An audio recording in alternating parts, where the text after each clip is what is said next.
amen, amen. On acclame notre Dieu. Il est le Dieu des miracles. Il est le Dieu qui... Le premier de mois de l'année, parlez à toute l'assemblée d'Israël et dites-leur le deuxième jour de ce mois, on prendra un agneau pour chaque famille. Un agneau pour chaque maison. Si la maison est trop nombreuse, pour un agneau, on le prendra avec son plus proche voisin.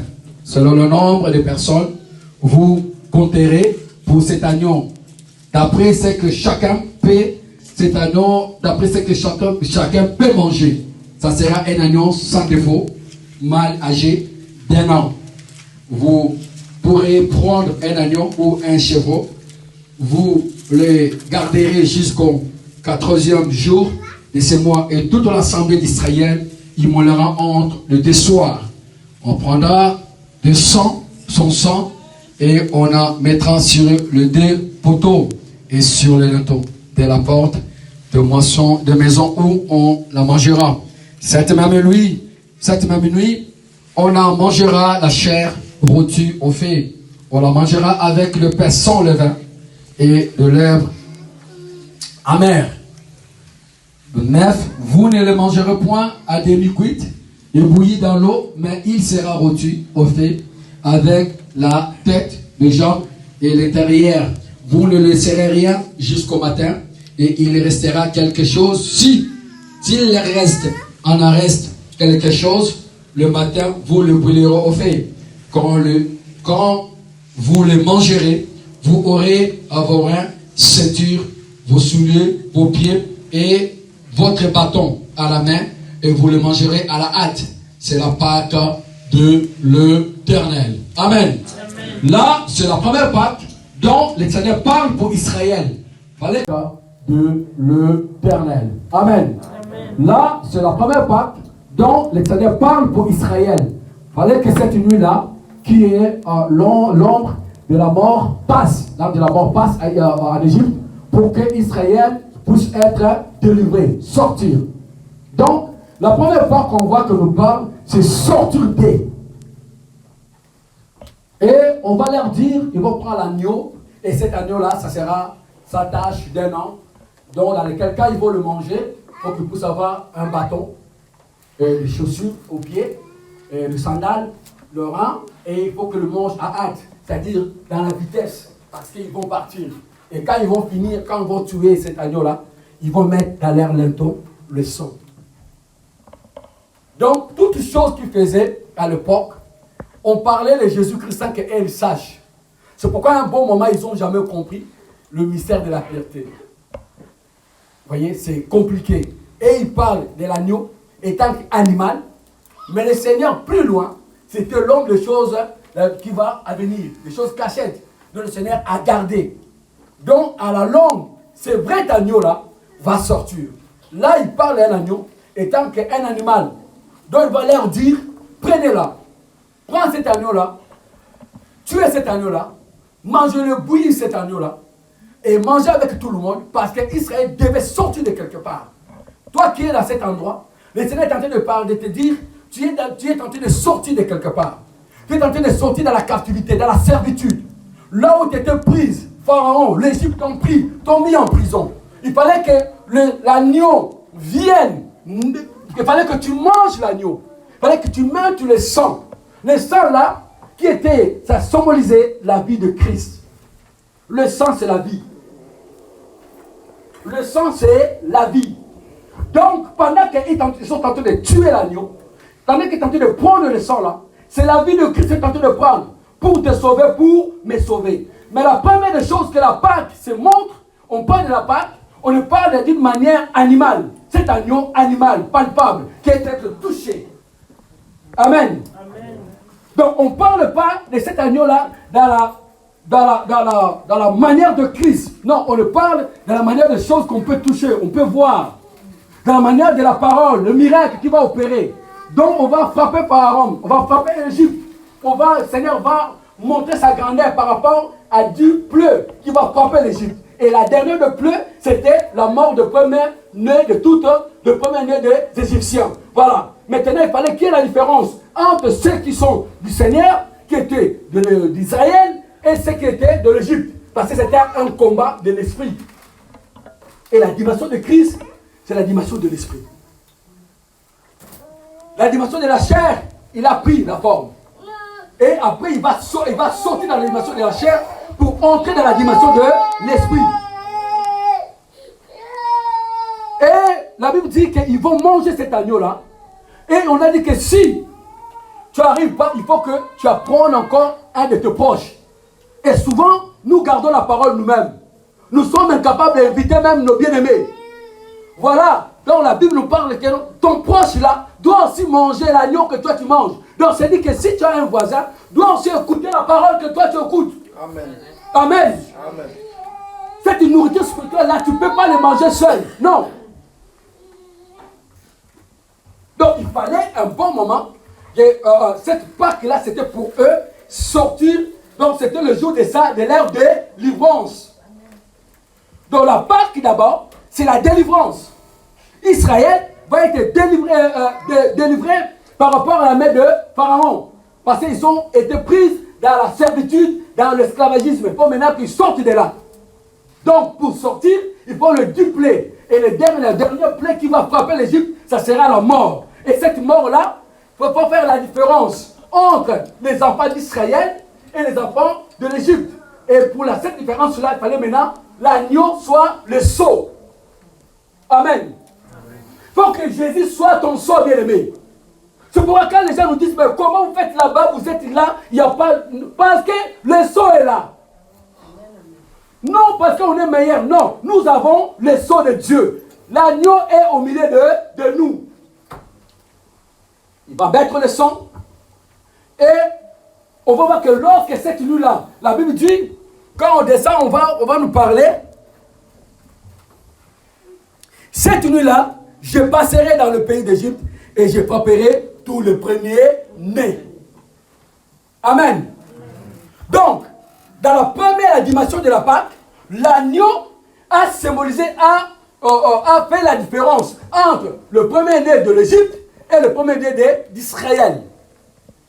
Et pour reconnaître que dans cette maison, il y a des Israélites ici pour que l'homme de la mort ne frappe pas, il fallait qu'on mette le sang. Amen. Amen. Amen. Donc la première Pâque, c'est la délivrance. La première Pâque, c'était la séparation. C'était mis à part le vrai enfant d'Israël. Parce qu'ils étaient tous ensemble. Il y avait dans l'Égypte, comme nous aujourd'hui, il y avait en Égypte des enfants d'Israël qui sont devenus des Égyptiens. Mais Dieu leur voyait seulement Israélites. Raison pour laquelle Moïse est dans la maison des pharaons.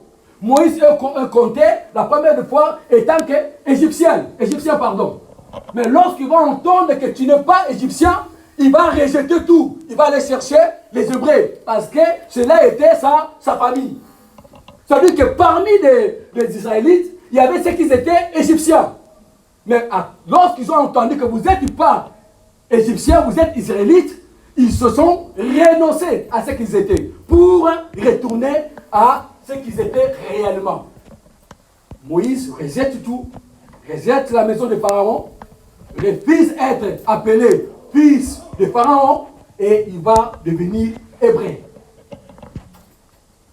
Et on connaît l'histoire 40 ans plus tard, le Seigneur va le forger, va le prendre, va le retourner en Égypte pour aller faire le travail. Et dans ce travail, le jour de leur sortie, c'est là qu'ils vont manger ces repas qu'on appelle la Pâque, qui était la sortie. Selon les Hébreux, pendant que nous fêtons, et ils fêtent la Pâque pendant 7 jours de fête. 7 jours. Pendant toute la semaine, ils mangent, ils célèbrent Dieu. Ils parlent, ils rencontrent comment ils ont vécu en Égypte, comment ils ont souffert en Égypte. Ils parlent de tout ça. Et là, par rapport à Israël, nous sommes Israël céleste. Parce qu'il y a deux Israël. Israël étant que peuple, et il y a Israël étant que promesse que Jacob haï. Tu seras appelé Israël. Israël, que la promesse de Jacob, c'était une promesse céleste. Et nous sommes cet Israël céleste. Amen. Amen. Amen. C'est pourquoi il faut beaucoup lire les Écritures et demander le Saint-Esprit nous parler. Donc, la promesse de Jacob, c'est pourquoi il a dit, j'ai aimé Esaïe, j'ai aimé Jacob. Mais si on regarde dans la parole, Esaïe a été béni plus que Jacob. Oui, non? Oui, non? Jacob, il fuit son beau-père. Et lorsqu'il est en train de fuir la main, il va mettre le troupeau. Lorsqu'il va rencontrer Esaü, il va dire, donnez à mon frère. Qu'est-ce qu'il a dit? Je n'ai pas besoin de prendre ce que toi tu me donnes parce que Dieu m'a béni. J'en ai même beaucoup. Amen. La bénédiction que Dieu a donnée, la promesse de Jacob, c'était de l'esprit. C'est pourquoi nous sommes aujourd'hui Israël céleste. Amen. C'est ça qui a fait la différence entre la bénédiction que Esaü a eue et la bénédiction que Jacob a eue. Tu seras une grande nation. Mais on n'a pas parlé, Esaïe, on n'a pas parlé selon l'esprit. Non. Il n'y en a pas, Esaïe, dans la parole sur l'esprit. L'esprit, on a parlé seulement à Jacob. On a tenté de nous parler que l'ange de l'Éternel a visité qui? Jacob. Toutes les promesses, c'est Jacob qui a eu. Rencontrer les anges, les songes, Bethel, Pénel. C'est Jacob qui a eu toutes ces choses. Quand on regarde dans les Écritures, aucun de versets nous parle que Dieu parle à Esaïe. Il n'y en a pas. À part, j'ai aimé Esaïe et j'ai aimé Jacob. Mais quand tu lis les Écritures, tu verras que Jacob et Esaïe, pardon, est très béni financièrement. Béni. On l'amène de troupeau, il dit, qu'est-ce que je vais faire avec? J'en ai en assez en abondance. Il y a même 300 personnes qui viennent à la rencontre de Jacob. Quand Jacob remonte vers Esaïe, quand il fuit son bon-père. Mais on dit que tu seras une grande nation. Et Jacob est devenu une grande nation. Et nous sommes cette nation. Amen. Amen. On acclame Jésus. Nous sommes cette nation. Tu es cette nation. Tu as la promesse. Abraham, c'est ton père. Isaac, c'est ton père. Jacob, c'est ton père. Il a obtenu de la part du Seigneur pour que toi, tu sois béni, bien-aimé. Il a obtenu quelque chose de capital, l'assurance de Dieu, pour que toi, tu sois aussi assuré. Tu seras appelé Israël. Amen. Tu es Israël. C'est pourquoi il faut que tu tapes la poitrine. Il ne faut pas que tu te laisses conduire dans les choses de ce monde. Il faut que tu te lèves la tête. Tu dis que non, mon père Jacob a élevé la tête. C'est pourquoi on dit que même lorsque Joseph va aller en Égypte, il a la promesse de Dieu. Pourquoi? Parce que son père a eu la promesse de Dieu.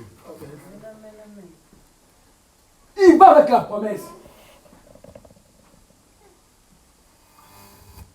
Va avec la promesse de Dieu. Va avec la promesse de tout ce que tu es en train de faire. Que ce livre de la loi ne te donne pas de ta bouche, médite-le jour et nuit. Pourquoi? Pour que tu résistes à tout ce que tu vas faire. Amen. Tu veux réussir le secret là. Ce n'est pas dans ton corps que tu vas réussir. Tu es en train de briser ton corps, de détruire ton corps. La maladie, le sida, tout est là-dedans. Le démon entre, te trouble la nuit. Tu deviens un dépôt. Que tout le monde va déposer. Des choses qui vont détruire. Qui vont te détruire de jour de l'endemain.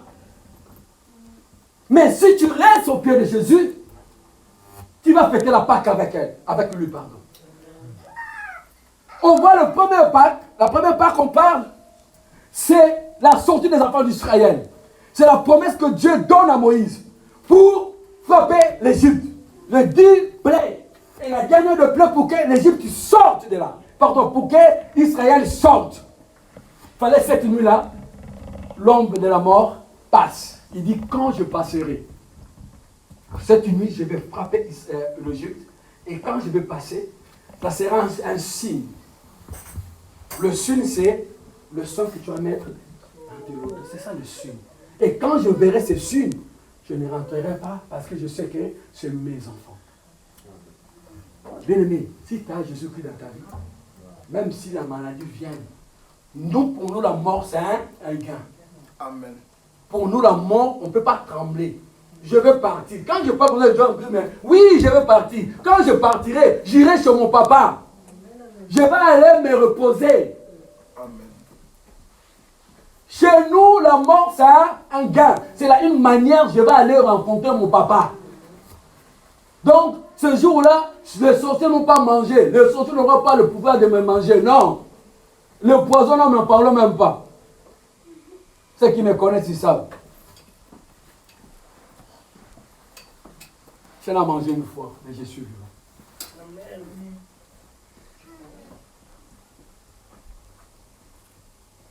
La mort, c'est un gain. Le sorcier ne peut pas te toucher. Si le sorcier te touche, rentre toi-même. C'est qu'il y a quelque chose qui ouvre la porte qui nous rouvre. Si tu veilles, ils ne rentreront pas. On traversera des épreuves. Et tant qu'il meurt, de l'autre côté, Dieu nous aura toujours la victoire. Amen. Amen. Amen. Et on a parlé, la Pâque par rapport à Israël, c'est une fête. Amen. Qui dure 7 jours. Maintenant, on va parler la Pâque selon les chrétiens, selon Israël céleste. Amen. Amen. Au point 1 Corinthiens 5, s'il vous plaît.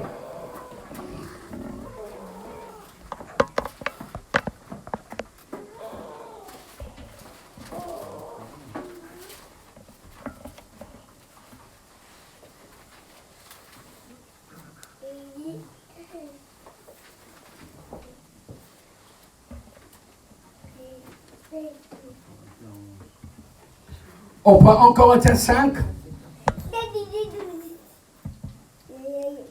Je prends verset 6.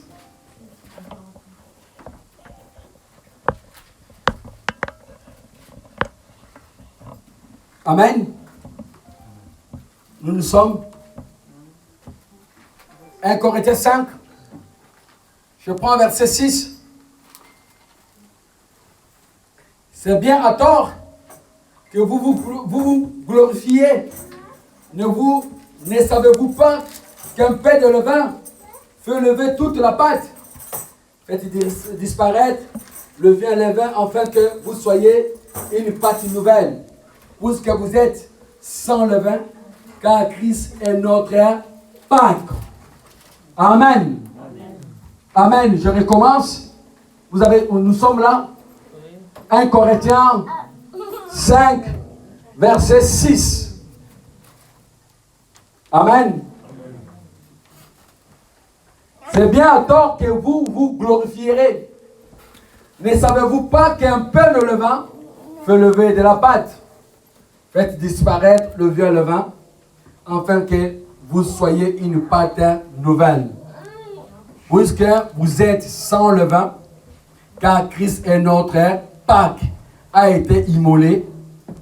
C'est le bon donc la fête, non avec de vin, le vieux levain, non avec un levain de malice et de méchanceté, mais avec le pain sans levain, de la pureté et de la vérité. On acclame notre Dieu, Seigneur, merci. Merci. Voilà, on acclame notre Dieu. Donc là, on nous parle maintenant. Notre Pâque, c'est Jésus-Christ Nazareth. Donc, quand on parle de le levain, un peu de levain, c'est-à-dire c'est le péché. Hein? Le levain, c'est ce qu'on met dans la farine, qui peut gonfler la pâte comme le boulanger, ceux qui sont ici, pour faire la pâte. Hein? On met ce levain-là. C'est pourquoi on nous parle un peu de ce levain-là pour grossir la pâte. C'est-à-dire qu'on parle le péché. Hein? Car le péché est à nous. Donc, il faut maintenant qu'on ôte le péché au milieu de nous, dans nos corps, dans nos vies. Parce que Christ est notre Pâque. Amen. Jésus-Christ est notre Pâques. De la même manière que ce jour-là, Israël, ils ont mis le sang dans le laiton. Aujourd'hui aussi, nous avons notre marque, c'est Jésus-Christ. Et on a dit seulement une nouvelle naissance. La Pâque, pour les chrétiens, c'est une nouvelle naissance. Donc nous allons, Christ va naître en toi. Christ va naître en moi. Parce qu'il est mort à la croix pour toi et pour moi. C'est-à-dire que quand maintenant, la Pâque pour nous, il faut qu'il y ait une résurrection de Christ en ta vie. C'est-à-dire qu'il ne faut pas que ta vie soit la même. Quand tu vas quitter ici, tout ce que tu as vécu avant que tu viennes ici, il faut que ça soit maintenant renversé, rejeté. Maintenant, il faut que tu vives autre chose. La Pâque, c'est maintenant aujourd'hui, la Pâque est dans ton cœur. Et notre Pâque, c'est Jésus-Christ Nazareth. Et Jésus n'aime pas le péché. Jésus, il a dit ici, dans cette fête-là, il n'y a pas la méchanceté. Il n'y a pas la malice. Le malice, hein? Il n'y a pas le péché, le pain, le levain. Donc, ça sera une fête de la pureté. Et la pureté, c'est quelqu'un qui est pur. Quand tu l'approches, tu le sens. Quelqu'un qui est pur, le démon ne peut pas résister. Dans la pureté, les démons fuient. Ils crient. Dans la pureté, la maladie fuit. Dans la pureté, la sorcellerie fuit. Donc, nous devons vivre cette pureté. Parce que c'est la Pâque qu'on est en train de vivre aujourd'hui. Donc, sache que tu as aujourd'hui un engagement, pas avec les hommes. Parce que tu es Israël, céleste. Ton engagement aujourd'hui, c'est avec Dieu maintenant. Amen. La Pâque d'aujourd'hui, là, c'est avec le Seigneur que tu as ta Pâque. Maintenant, ce que tu vas déclarer là, maintenant, après, on va prendre 5 minutes de la prière. Il faut que tu t'en souviennes de ça. Tout au long de ta vie. Sinon, le Seigneur va te demander. Toi-même, tu sais ce que tu diras à Dieu. Il y a ceux qui diront à Dieu que Seigneur, je vais m'engager à te servir. Il y a ceux qui diront, Seigneur, je vais m'engager à soutenir l'œuvre. Seigneur, je vais m'engager à faire l'évangélisation. Chacun parlera à Dieu ce qu'il veut. Parce que le Seigneur est notre Pâque. Moi, je ne te dirai pas ce que tu vas dire à Dieu. Toi-même, dans ton cœur, ce que le Saint-Esprit te mettra à toi, dis au Seigneur. Et tu te souviendras de ce que toi tu as dit à ton Dieu. Parce que c'est une Pâque, une nouvelle naissance, une résurrection. Tu es tenté de mourir et tenté d'être ressuscité maintenant. La mort avec Jésus, la résurrection avec Jésus. C'est à toi maintenant de prendre un engagement, de mourir avec lui ou de ne pas mourir avec lui.